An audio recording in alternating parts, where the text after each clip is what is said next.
আজ থেকে 200 বছর পরে আমার বাড়িতে আমার ঘরে যারা বসবাস করবে, যারা আমার জায়গা জমি ভোগ করবে, তাদের কিন্তু আমি চিনি না।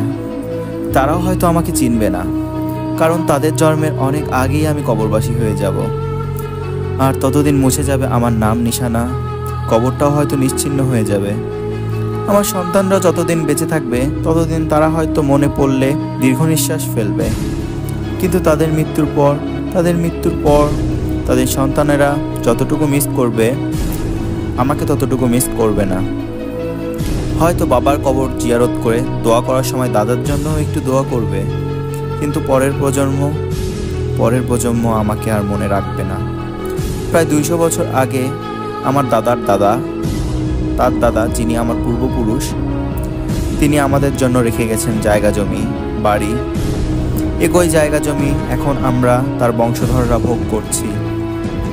তবে 7-5 করে আপনারা যে সম্পদের পাহাড় গড়ছেন, মনে রাখবেন এই সম্পদ কিন্তু আপনারা কবরে নিয়ে যেতে পারবেন না। আর যাদের জন্য রেখে যাচ্ছেন তারাও কিন্তু আপনাকে মনে রাখবে না, এটা নিশ্চিত। অন্যের সম্পত্তি জবরদখল করে ভাবছেন আপনি জিতে গেছেন? না। সুদ কমিশন ব্যবসা করে ভাবছেন আপনি জিতে গেছেন? না। যদি ভেবে থাকেন তাহলে আপনি ভুল।